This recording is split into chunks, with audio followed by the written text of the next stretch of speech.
Right, good day everybody. Hope you're having a wonderful day. Today I'd just like to show you a bit of basics on Kdenlive here for video editing. It's a free software, very nice. And not going to delve into too complex stuff. Here at the top we've got some tabs. I'm not sure what the logging does. I have never used it really. But hey, basics today. The editing tab is where you're going to do most of the magic. And we will use the audio and effects tabs as well. Color I have not really used at all. Let's jump into the editing here though. Here you can see your product basket. That's where you want to put all your sort of raw materials that you're going to be using. All your clips, audio files, PNGs, all of that stuff. You can drag and drop things in there. I'm going to drag it straight from my file browser here. And you see two windows there, and we'll discuss those just now. I'm going to drag some stock footage here from Pixels, and yeah.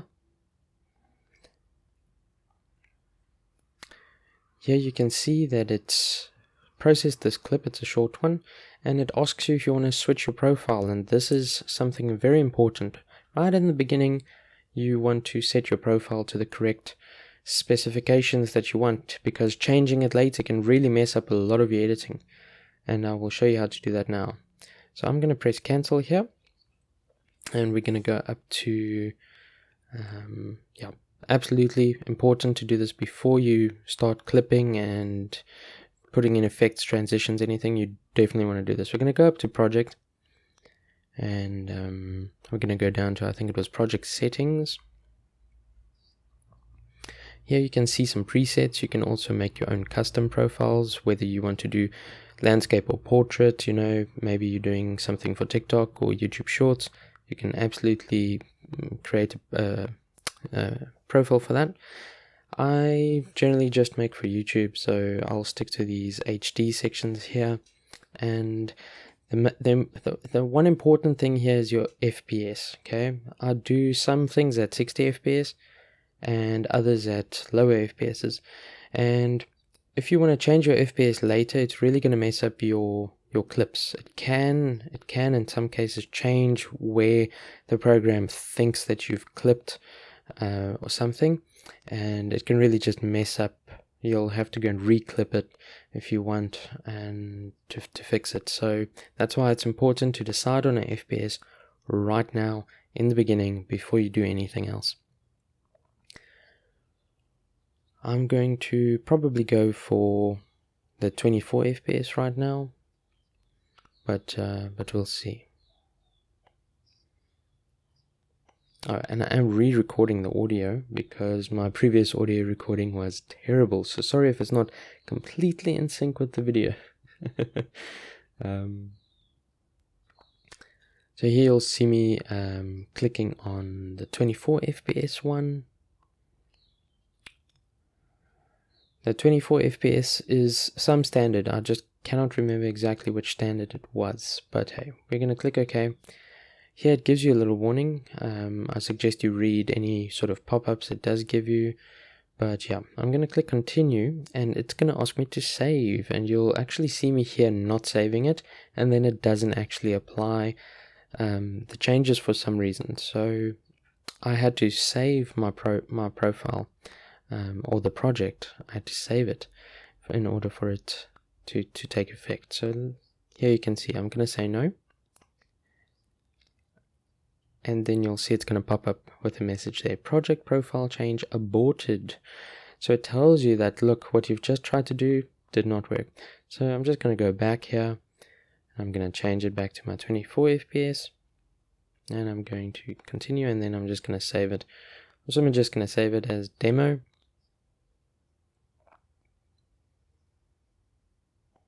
There we go. Righto. Now we're going to drag in some more videos here, and we're going to see what's happening there. I'm going to show you how to clip things and deal with the audio and all that stuff. And these are videos, but you can import pictures, you can import audio clips or audio files, music, whatever. You can pretty much import a large range of media. It also supports transparency and alpha channels. But let's go to this spinning hard drive.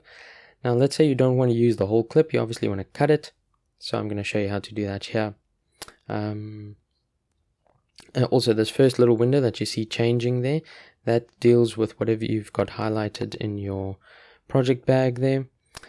One thing to point out is you change your preview resolution. This can help especially on older, slower machines, or if you're working with like 8K footage for some reason. This can help your computer process things a little bit faster. I like working with 720p. It's good enough for my computer, and it's still crispy enough that I can tell what's going on. But you can change it obviously, so that'll just depend on your computer's power, if I can say that. It does not affect the final resolution of your project, it's simply just for the preview. The second window, the one that's black, that's for the main timeline for your main project. So here's some controls. So that set zone in right there, that's gonna tell it where to start the clip. Set zone out is gonna tell it where to end the clip. So you can play, you can scrub through, and let's say, okay, I want my video to start right here. I can click on that set zone in. It's cut away that little blue piece now, so you can clearly see that, okay, it's taken effect there, and you can carry on.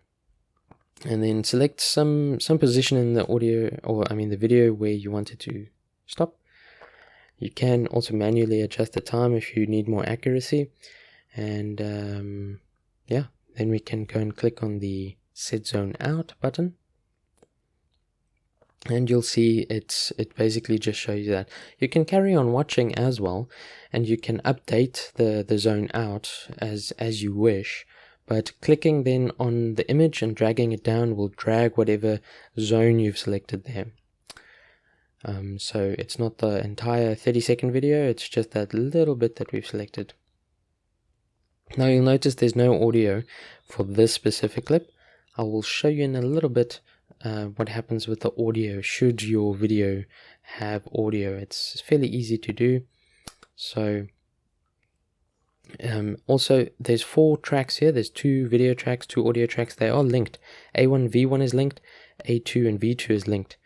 You can add more tracks. You can add more combined tracks like these, or you could add individual audio tracks or video tracks. You can do that. You can just right click on one of those tracks and say insert track to do that. So now let's go jump into a video that has audio. You see there's no waveform at the bottom of that preview. If we click on this keyboard one, we can see that there is no waveform. That tells us that there is audio associated with that clip. So let's go and grab a little clip from there. I'm just going to take some random stuff here. We're not going for accuracy here, and drag it in, and you'll see it snaps.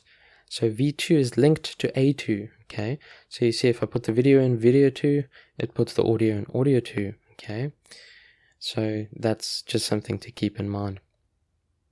You can change it. I'll show you how to ungroup it just now, but you can see that it snaps quite nicely to the back of the last clip there. Now let's say we don't want that audio, or we want to move the audio to another track for whatever reason. We can ungroup it, which is nice because then you can also offset it. You can move them independently. Simply right click, say ungroup clips, or use the keyboard shortcut if you'd like. Now you can move them independently from one another. Very nice. I'm going to click there on that audio, and we can simply just press delete to get rid of it. And it's gone. Cool. Now we can scrub through, we can see everything's lacquer. We're gonna get to effects and stuff in a moment. I always prefer just having everything sort of organized in the correct order and clipped correctly before I start messing around with effects. I usually leave effects for at the end. By this time you probably wanted to have pressed save again. Especially some older versions of Kdenlive can be a little bit unstable.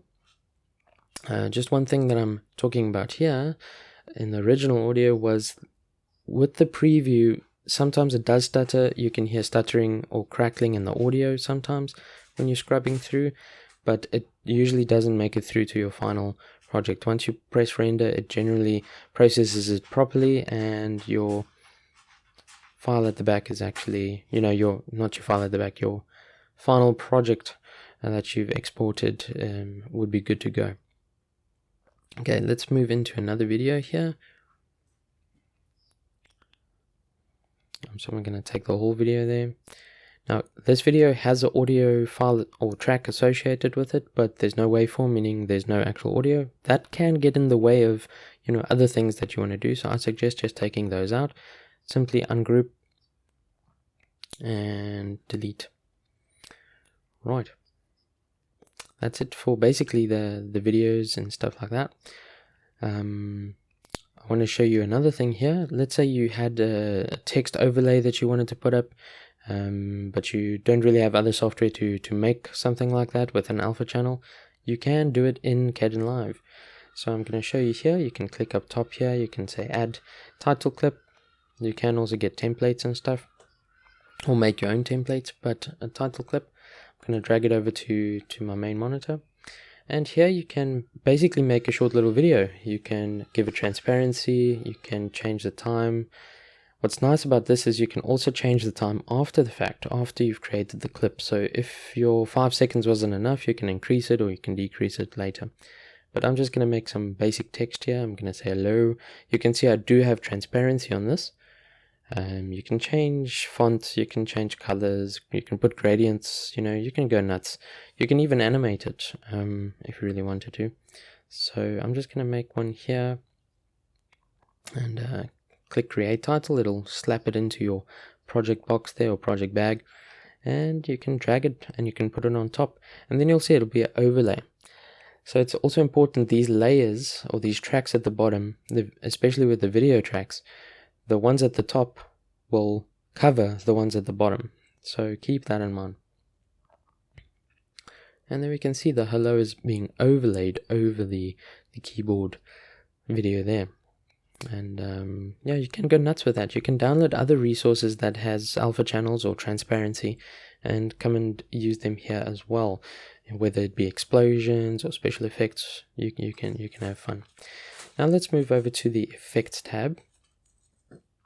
This is where we can easily find all sorts of effects. I'm going to be applying basic effects, basically just fade in and fade out effects, but you can change the position, you can zoom, you can animate, all sorts of stuff here. It's quite useful. And I do recommend that, you can Google some of the more complicated effects. Sometimes, depending on, again, which version of Kdenlive you're using, you might see two of the same filters, and one might work in a certain way, the other one might work in another way. I'd suggest just Googling it. It usually gets it. For some reason here, for this pause, in the original audio, my phone lit up. It thought I was talking to it, but hey, yeah. Anyways, let's carry on. So we can click and drag the effect onto any of the clips down here, and it will just apply it. So I'm going to slap that there. I'm going to put a fade in on the other videos as well. And you can see those little green triangles pop up there. That basically gives you a visual representation of where that effect will take place. I'll show you how we can adjust those fades just now. We've got a lot of control. Here, if we actually select the clip, you can change the time it spends there, and it corresponds with the slider in the top in that list there, which is very nice. So there's two different places where you can fine tune, and as usual, you can also type in the time exactly that you want if you want more control. So that's a very nice feature. Yeah. I was rambling. Sorry. Again, I'm re-recording the audio because my original audio was really bad. Sorry, guys.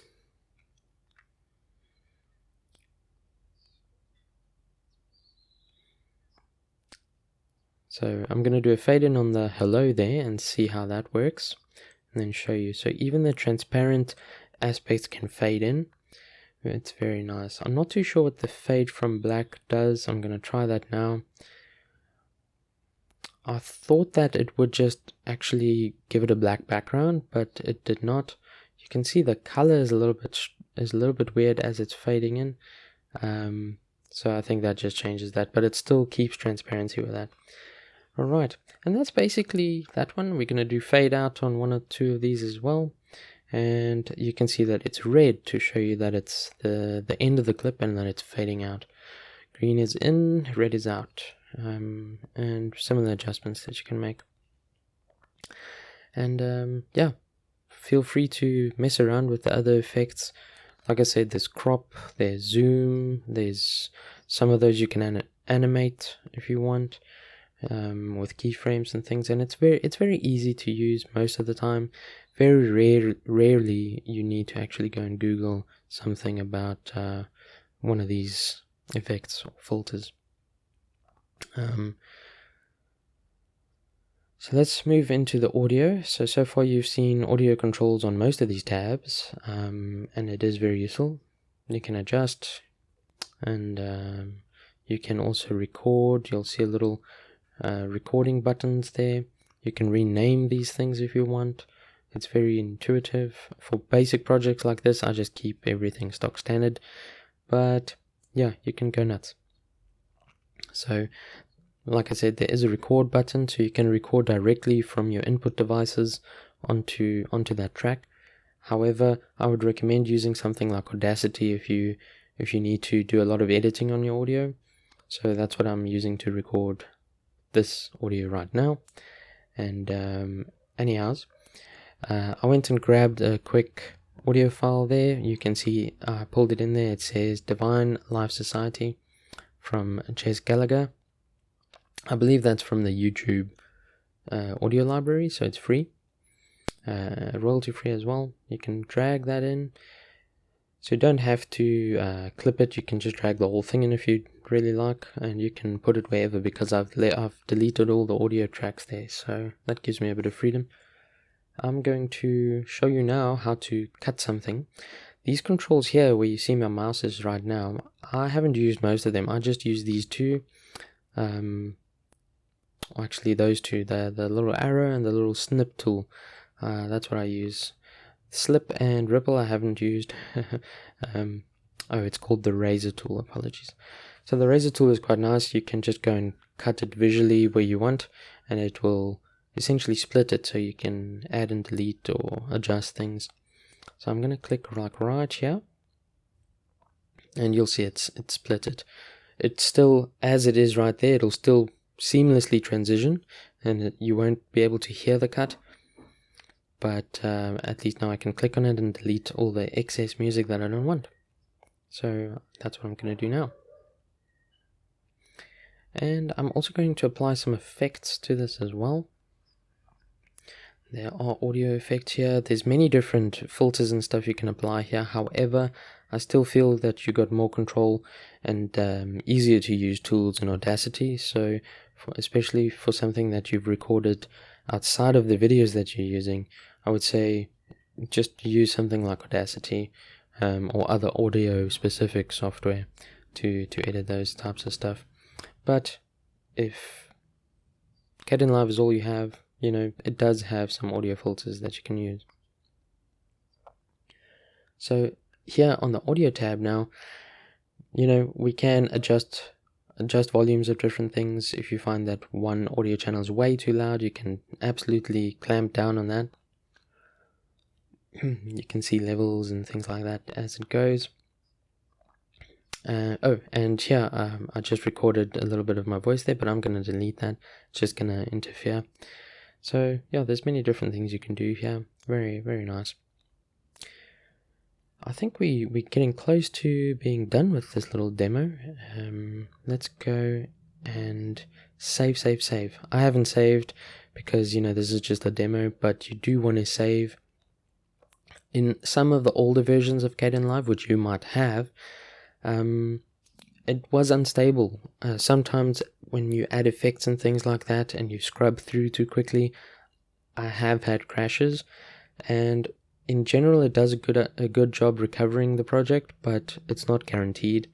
So you absolutely want to save. So Control S, Control S, Control S, or just, file save. Just a good idea, especially after you've done quite a bit of editing, before you go and add effects and stuff, especially with the effects. I've always had crashes with effects in the past. However, with this newer version, it's been quite stable. No complaints there. Right.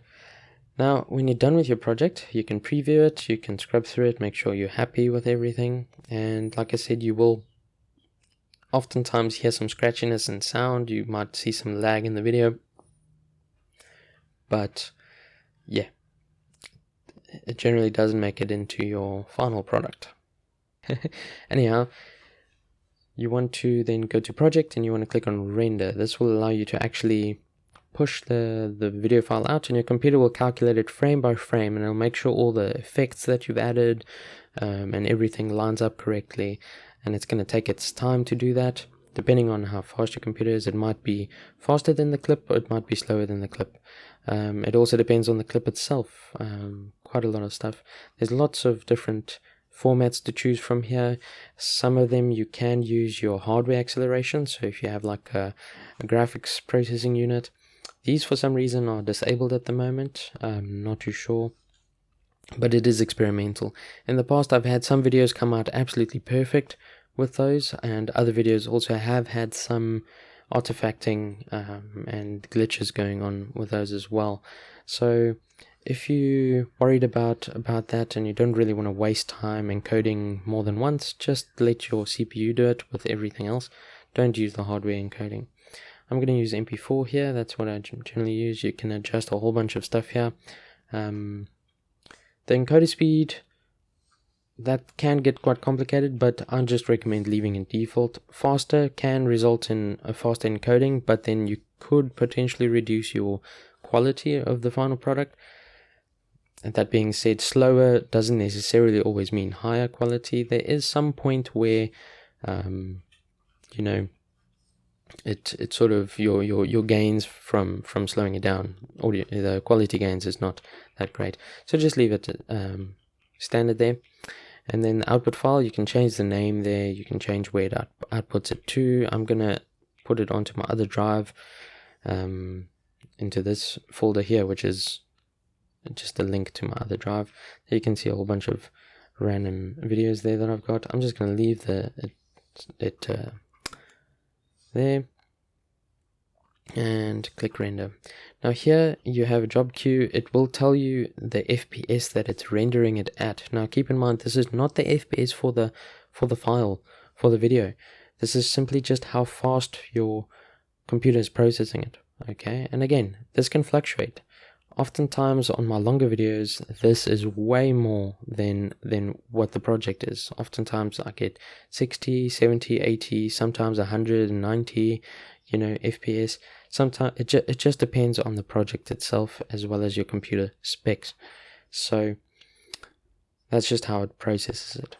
And it tells you how fast it processed it. This is quite nice, especially if you have multiple computers. You can actually then compare them with the same project and see which of your computers renders it faster. Very nice. Cool. And that's it. Now we can go and find the video. So let's go and navigate there. Where is it? There's a demo 2400. The 2400, I believe, is an indication of the frame rate. But obviously you could have changed that in the name. So we're going to double click that. And it is running. Here we can see the video is running quite nicely. You can see it fades in. We can hear the audio sounds quite crispy. Even with the transitions, there was no crackling. And it's running quite nicely. So there we go, guys. That is pretty much it. If you have found this video helpful, please like, comment, subscribe, share the video. Again, sorry about the audio being a little bit out of sync and a little bit awkward, but I did feel like I needed to re-record the audio because the original audio was just absolutely terrible.